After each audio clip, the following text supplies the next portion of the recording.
महाशिवरात्रीच्या रात्री ही व्रतकथा वाचाल तर भोलेनाथांची होईल तुमच्यावर कृपा आणि सर्व पाप नष्ट होतील. महाशिवरात्रीच्या रात्री एक पारधी जंगलात शिकार शोधण्याकरता झाडावर बसला होता. संपूर्ण दिवस गेला, परंतु त्याला शिकार गवसले नाही. सायंकाळी हरणाचा एक कळप तेथे पाणी पिण्याकरता आला. पारधी त्याच्या दिशेने बाण सोडणार तेवढ्यात त्यातील एक हरीण पुढे येऊन पारध्याला म्हणाले, हे पारध्या, तू बाण सोडणार आणि आमची शिकार करणार हे अटळ आहे, परंतु मी तुला एक विनंती करतो. मला माझ्या कुटुंबाला एकदा भेटू दे. माझे कर्तव्य मला पार पाडू दे. हरणाने वचन दिल्याने पारध्याचे त्याची विनंती मान्य केली. दूरवरून मंदिरातील घंटेचे आवाज येत होते. ओम नमः शिवाय कानावर येत होते. पारधी ज्या झाडावर बसला होता ते झाड बेलाचे होते. सहज हाताला चाळा म्हणून एक एक पाने तो खाली टाकत होता. त्या झाडाखाली असलेल्या शिवपिंडीवर ती बेलाची पानं पडत होती. नकळत का होईना त्या पारध्याच्या हातून शिव उपासना घडली. हरीण परत आल्यानंतर त्याने पारध्याला म्हटले की आत्ता मला मार.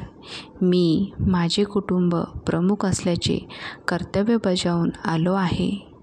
तेव्हा लगेच मादी हरीण पुढे आली आणि तिने म्हटले, त्यांना नको, मला मार. मला माझे पतिधर्माचे कर्तव्य पार पाडायचे आहे.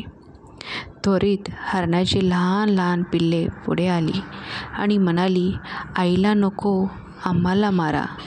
आम्हाला आमचे पुत्रधर्माचे कर्तव्य पार पाडू देत. ते पाहता पारध्याच्या मनात विचार आला, हे प्राणी असूनही देखील आपापल्या कर्तव्याला चुकत नाही, तर मी माझ्या मानवधर्म दयाधर्म का सोडू. त्यांनी सर्वांना जीवदान दिले.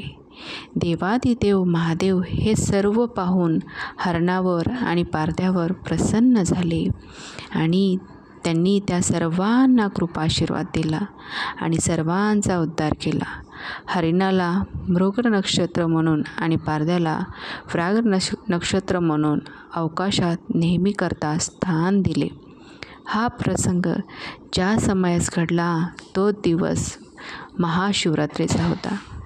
अशा प्रकारे शिवरात्रीचे व्रत पाळल्याने शिकारीला मोक्ष आणि शिवलोक प्राप्त झाले. तर भक्तांनो, तुम्हाला आजची ही कथा कशी वाटली ते नक्कीच कमेंट करून सांगा आणि ही कथा तुमच्या मित्रपरिवारांशी नातेवाईकांशी शेअर करा, जेणेकरून त्यांनाही या कथेविषयी माहिती होईल.